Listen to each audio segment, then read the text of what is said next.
Class 12-এর তোমাদের বহির্জাত প্রক্রিয়া বা তার ফলে সৃষ্ট ভূমিরূপ যেটা আছে সেখানে চুনাপাথরযুক্ত অঞ্চলে যে গঠিত ভূমিরূপ বা কার্স্ট ভূমিরূপ এটা নিয়ে আমি আলোচনা করব।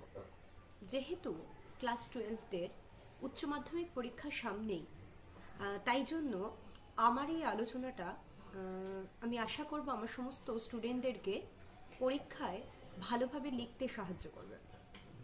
তো বহির্জাত প্রক্রিয়া এবং তার ফলে গঠিত ভূমিরূপের এটা কিন্তু একটা পার্ট, যে চুনাপাথরযুক্ত অঞ্চলে গঠিত ভূমিরূপ বা চুনাপাথরযুক্ত অঞ্চলে কার্স্ট ভূমিরূপ, বা এই প্রশ্নটা এভাবেও আসতে পারে কার্স্ট অঞ্চলে ভৌমজলে কার্যের ফলে সৃষ্ট ভূমিরূপ।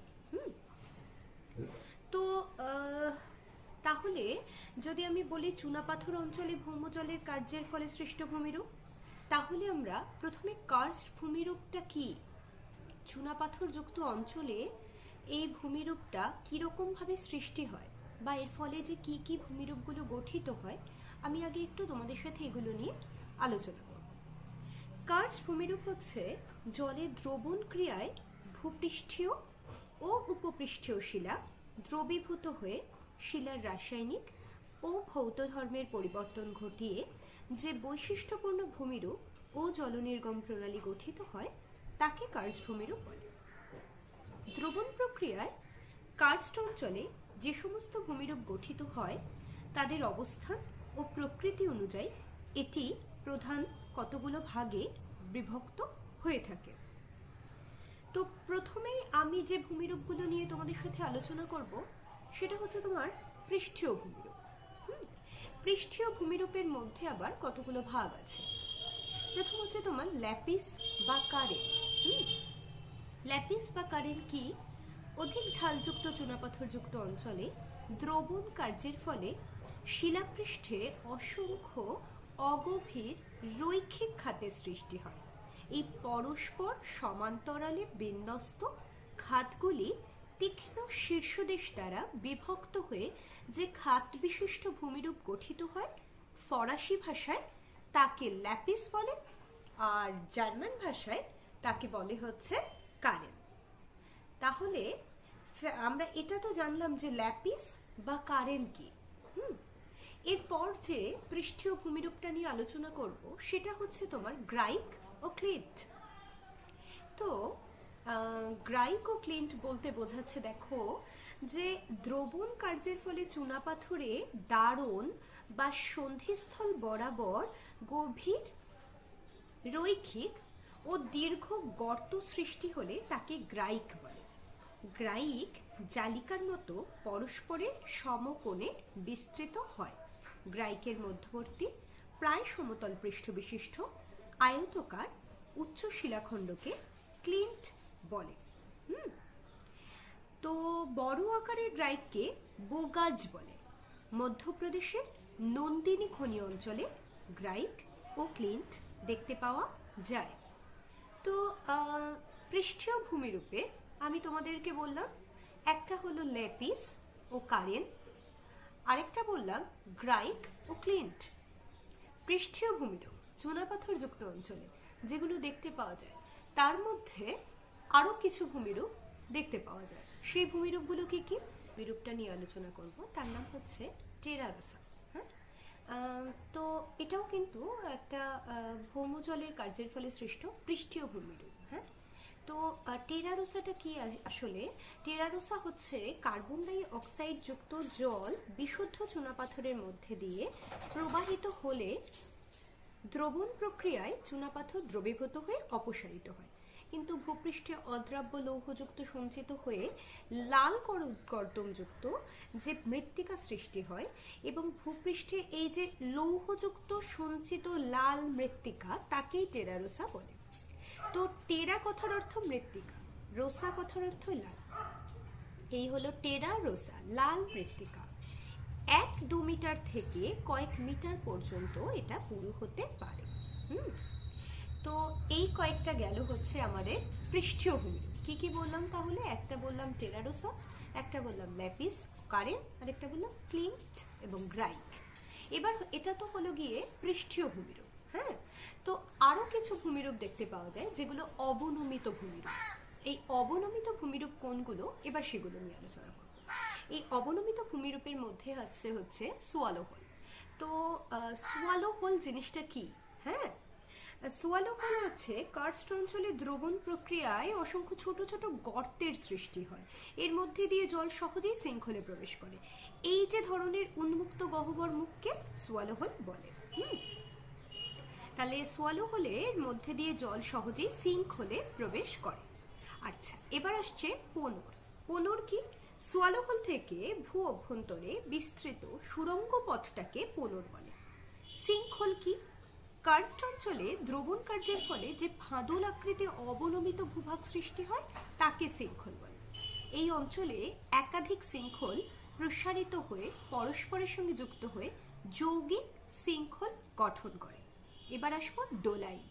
সার্বিয়ান শব্দ ডোলিনা থেকে ডোলাইন শব্দটি এসেছে। এর অর্থ ভূভাগের অবনমন, তাই বলা যায় ডোলাইন শৃঙ্খলেরই নামান্তর। বিশুদ্ধ চুনাপাথরযুক্ত অঞ্চলে এবং শুষ্ক নদী উপত্যকায় অসংখ্য ডোলাইন দেখা যায়। অধিকাংশ ডোলাইনের ব্যাস 50 থেকে 100 মিটার এবং গভীরতা 2 থেকে 10 মিটার হয়ে থাকে। আচ্ছা, উৎপত্তি অনুযায়ী কিন্তু আমরা ডোলাইনকে 5 ভাগে ভাগ করি: দ্রবণ ডোলাইন, ধস ডোলাইন, দ্রবণ পাইপ ডোলাইন, অবনমিত ডোলাইন এবং ককপিট ডোলাইন। অন্ধ্রপ্রদেশের বোরাগু হালু স্টেশনের বিপরীত পাশে ফানেলের আকৃতি সৃষ্ট গর্তটি হলো একটা আদর্শ ডোলাইনের উদাহরণ। এরপর আসছে কি? দ্রবণ প্যান। এই দ্রবণ প্যান হলো ডোলাইনের পরবর্তিত বা পরিবর্তিত রূপ। এই ডোলাইনের তুলনায় এটি কিন্তু অগভীর হয়, কিন্তু অধিক বিস্তৃত। এরপরে আসছে কার্স্ট হ্রদ। চারিদিক থেকে ধুয়ে আনা অতি সূক্ষ্ম কর্দম কণা ডোলাইনে সঞ্চিত হয়ে ডোলাইনের তলদেশের ছিদ্রকে বন্ধ করে দেয়। ফলে ডোলাইনের জল সঞ্চিত হয়ে যে হ্রদ সৃষ্টি হয় তাকে কার্স্ট হ্রদ বলে। এই ধরনের হ্রদগুলো কিন্তু সবসময় আঞ্চলিক ভৌম জলতলের ওপরে অবস্থান করে। এরপরে আরেকটা যেটা আছে সেটা হলো এই অবনমিত ভূমিরূপের মধ্যে উভালা ও পলজি। এবার উভালা কি? একাধিক শৃঙ্খল বা ডোলাইন পরস্পর মিলিত হয়ে যে বৃহদাকৃতি গর্ত সৃষ্টি করে তাকে উভালা বলে। উভালা অপেক্ষা বড় উপবৃত্তাকার অবনত ভূভাগকে পলজি বলে। পলজির তলদেশটা সমতল প্রকৃতির। এগুলি খাড়া ঢাল দ্বারা আবদ্ধ। ইউগোস্লোভিয়ায় লিভেনো পলজি প্রায় 65 কিলোমিটার দীর্ঘ এবং 5 থেকে 11 কিলোমিটার প্রশস্ত। পলজির ভেতরে চুনাপাথরের অবশিষ্ট টিলাগুলিকে হামস বা হিস্ট্যাক পাহাড় বা পেপিনো পাহাড় বলে। ছত্তিশগড়ের রায়পুর জেলায় শেল দ্বারা গঠিত এই হামগুলোকে স্থানীয় ভাষায় রাবণ ভাটা বলে থাকে। আজকে আমি আলোচনা করলাম হচ্ছে, প্রথমে তোমাদেরকে বললাম হলো পৃষ্ঠীয় কিছু ভূমিরূপ চুনাপাথরযুক্ত অঞ্চলে, তারপরেই বললাম এই কার্স্ট অঞ্চল বা চুনাপাথরযুক্ত অঞ্চলে অবনমিত ভূমিরূপ। অবনমিত অনেকগুলো ভূমিরূপ নিয়ে কিন্তু তোমাদের সাথে আজকে আমি আলোচনা করলাম। আরেকটা জিনিস তোমাদের বলবো, সেটা হচ্ছে নদী বা নদী দ্বারা সৃষ্ট ভূমিরূপ। কার্স্ট অঞ্চলে বা চুনাপাথরযুক্ত অঞ্চলে নদী দ্বারা কিছু ভূমিরূপ সৃষ্টি হয়ে থাকে। এই নদী দ্বারা সৃষ্ট ভূমিরূপগুলো নিয়ে আমি আলোচনা করব। প্রথম হচ্ছে গিরিখাত। চুনাপাথর অঞ্চলে প্রবাহমান নদীর দ্রবণ কার্যের ফলে যে গভীর খাড়া পাড়যুক্ত নদী উপত্যকা সৃষ্টি হয় তাকে গিরিখাত বলে। সুরঙ্গের ছাদ ধসে গিয়েও এই গিরিখাত সৃষ্টি হতে পারে। ফ্রান্সের লট, টার্ন ও জন্টি নদীর গিরিখাত 300 থেকে 500 মিটার গভীর হয়। এরপরে আসবো অন্ধ্র ও শুষ্ক উপত্যকা।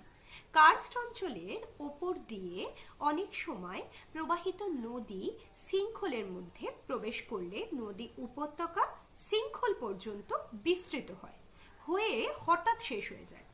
কার্স্ট অঞ্চলে এইরূপ উপত্যকাকে অন্ধ্র উপত্যকা বলে। পূর্বেকার নদী উপত্যকার কোনো অংশে নদী সব জল শৃঙ্খলের মধ্যে প্রবেশ করলে শৃঙ্খলের পরে নদী উপত্যকার অংশ শুষ্ক উপত্যকা রূপে অবস্থান করে। এরপর আসবো হচ্ছে প্রাকৃতিক সুড়ঙ্গ ও প্রাকৃতিক সেতু। কার্স্ট অঞ্চলে ভূপৃষ্ঠের তলদেশ দিয়ে নদী প্রবাহিত হলে দ্রবণ কার্যের মাধ্যমে ভূগর্ভে সুড়ঙ্গ পথ সৃষ্টি হয়। এই এরই মধ্যে দিয়ে প্রবাহিত নদী অন্তর্হিত হলে সুড়ঙ্গ পথটি প্রাকৃতিক সুড়ঙ্গ রূপে অবস্থান করে। এই সুড়ঙ্গ পথের কিছু অংশ ধসে পড়লে সুড়ঙ্গটি সেতুর আকারে অবস্থান করে, একে প্রাকৃতিক সেতু বলে। এবার বলবো কার্স্ট বাতায়ন। চুনাপাথরযুক্ত অঞ্চলে ভূগর্ভস্থ নদী সুড়ঙ্গ পথের মধ্যে দিয়ে প্রবাহিত হয়, তখন সুড়ঙ্গের ছাদ যে অংশে ধসে পড়ে এবং সেখানে কিন্তু ভূপৃষ্ঠ থেকে ভূগর্ভস্থ নদীকে দেখা যায়। জানালার মতো এইরূপ অংশকে কার্স্ট বাতায়ন বলে। বোরা গুহার ওপর থেকে গোস্থানী নদীর প্রবাহকে দেখা যায়, এটি কার্স্ট বাতায়নের উদাহরণ। এবার যে কয়েকটা ভূমিরূপ নিয়ে আলোচনা করব তার মধ্যে রয়েছে হচ্ছে ক্ষয়জাত ভূমিরূপ বা ভূগর্ভে গঠিত ভূমিরূপ। হ্যাঁ, আমি এবার কার্স্ট অঞ্চলে বা চুনাপাথরযুক্ত অঞ্চলে ভূগর্ভে যে ভূমিরূপগুলো গঠিত হয়েছে সেই ভূগর্ভে গঠিত ভূমিরূপগুলো নিয়ে আজকে আলোচনা করব। তো ভূগর্ভে গঠিত ভূমিরূপগুলোর মধ্যে স্ট্যালাকটাইট, হ্যাঁ, এরকম ভাবে সঞ্চয়জাত কিছু ভূমিরূপও থাকে, আবার ক্ষয়জাত কিছু ভূমিরূপ থাকে। তো ভূগর্ভে গঠিত ভূমিরূপকে তাই জন্য আমরা দুভাগে ভাগ করতে পারি, একটা ক্ষয়জাত ভূমিরূপ আর একটা সঞ্চয়জাত ভূমিরূপ। তো প্রথমে আমি একটু ক্ষয়জাত ভূমিরূপটা নিয়ে আলোচনা করি। তো ক্ষয়জাত ভূমিরূপটা হচ্ছে যে ভূ অভ্যন্তরে স্বাভাবিক শূন্যস্থানকেই গুহা বলে। ঠিক আছে, তো কার্স্ট অঞ্চলে দ্রবণীয় শিলাস্তরের ফাটল ও সন্ধিস্থল দিয়ে অ্যাসিড মিশ্রিত জল ভূগর্ভে প্রবেশ করলে ভূ অভ্যন্তরে গুহার সৃষ্টি হয়। এই গুহা আয়তনে বড় হলে তাকে ভূগহ্বর বলে। তো এই গুহা অনুভূমিক বা উল্লম্বভাবে বিস্তৃত হতে পারে। গুহা উল্লম্বভাবে বিস্তৃত হলে তাকে গুহা বহুতল বিশিষ্ট হয়। তো এইরকম গুহাকে গ্যালারি গুহা বলে। তার মানে উল্লম্বভাবে গুহা যখন বিস্তৃত হয় তখন সেই গুহা কিন্তু বহুতল বিশিষ্ট হয়, এটাকে গ্যালারি গুহা বলে। তো এটা তো গেল হচ্ছে ক্ষয়জাত ভূমিরূপ। এবার আমি এটার সঞ্চয়জাত ভূমিরূপগুলো নিয়ে আলোচনা করব। হ্যাঁ, তো সঞ্চয়জাত ভূমিরূপ বললে আমরা এভাবে এটাকে বলতে পারি যে গুহা অভ্যন্তরে সাধারণত 3 ধরনের সঞ্চয় বা অবক্ষেপ করতে পারে বা অবক্ষেপ লক্ষ্য করা যায়। এগুলো কি? এক হচ্ছে পাতন প্রস্তর, দুই হচ্ছে প্রবাহ প্রস্তর, আর প্রবাহ প্রস্তর ছাড়া আরেকটা যেটা আছে প্রান্ত প্রস্তর। তাহলে পাতন প্রস্তর, প্রবাহ প্রস্তর, প্রান্ত প্রস্তর। প্রবাহমান জলের দ্বারা সৃষ্ট ভূমিরূপকে প্রবাহ প্রস্তর বলে। জলপ্রবাহের ফলে অনেক সময় গুহার প্রান্তে যে ভূমিরূপগুলো গঠিত হয় তাকে প্রান্ত প্রস্তর বলে। আর গুহার ছাদ থেকে জলের সঙ্গে দ্রবীভূত চুনাপাথর ফোটা ফোটা রূপে যে ভূমিরূপ সৃষ্টি করে তাকে পাতন প্রস্তর বলে। এবার এই পাতন প্রস্তরকে আমরা এই প্রাতন প্রস্তরকে আমরা আবার 4 ভাগে ভাগ করতে পারি। ঠিক আছে, তাহলে সঞ্চয়জাত ভূমিরূপকে আমরা আবার কয়েকটা ভাগে ভাগ করলাম, এর মধ্যে থেকে আবার পাতন প্রস্তরকে আমরা আবার কয়েকটা ভাগে ভাগ করলাম। তো পাতন প্রস্তরকে আমরা 4টে ভাগে ভাগ করি। এক হচ্ছে স্ট্যালাকটাইট। হ্যাঁ, এই স্ট্যালাকটাইট হচ্ছে গুহার ছাদ থেকে দ্রবীভূত চুনাপাথর মিশ্রিত জল ফোঁটার আকারে মেঝেতে পড়ার আগেই সেই জলটা বাষ্পীভূত হয় এবং ক্যালসিয়াম দণ্ড হিসেবে অবস্থান করে। তো এই ঝুলতে থাকলে তাকে স্ট্যালাকটাইট বলে। স্ট্যালাগমাইট কি? এই স্ট্যালাগমাইট হলো গুহার ছাদ থেকে দ্রবীভূত চুনাপাথর মিশ্রিত জল গুহার মেঝেতে ফোঁটা ফোঁটা রূপে সঞ্চিত হয়ে ক্রমশ স্তম্ভের আকারে ওপরের দিকে বাড়তে থাকে, একে স্ট্যালাগমাইট বলে। এবার আসবো স্তম্ভ কি। স্ট্যালাকটাইট আর স্ট্যালাগমাইট বর্ধিত হয়ে উভয়ে সংযুক্ত হলে তাকে স্তম্ভ বলে। এইরূপ স্তম্ভ গুহার ছাদকে ধসের হাত থেকে রক্ষা করে। এরপর আসবো হেলিকটাইট। চুনাপাথরযুক্ত অঞ্চলে গুহার ছাদে নানা আকৃতির ভূমিরূপ দেখা যায়, যেগুলি তির্যক বা বক্রভাবে বৃদ্ধি পায়, একে হেলিকটাইট বলে। তো আজকে আমি তোমাদের সাথে চুনাপাথরযুক্ত অঞ্চলে বা কার্স্ট অঞ্চলে কি জাতীয় ভূমিরূপ গঠিত হয় সেগুলো নিয়ে আলোচনা করলাম।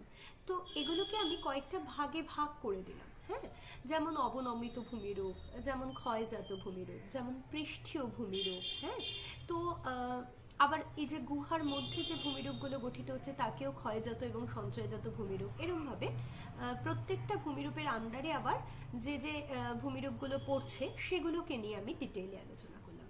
আমি আমার পরবর্তী ভিডিওতে তোমাদেরকে প্রস্রবণ কি, প্রস্রবণের শ্রেণী বিভাগ, এগুলো নিয়ে আলোচনা করব। আমার পড়ানো যদি ভালো লাগে, আমার ভিডিও যদি ভালো লাগে, তোমরা লাইক করো। তোমাদের যদি কিছু প্রশ্ন থাকে আমাকে কমেন্ট সেকশনে জানাতে পারো। আর আমার পরবর্তী ভিডিওগুলো দেখতে থাকো।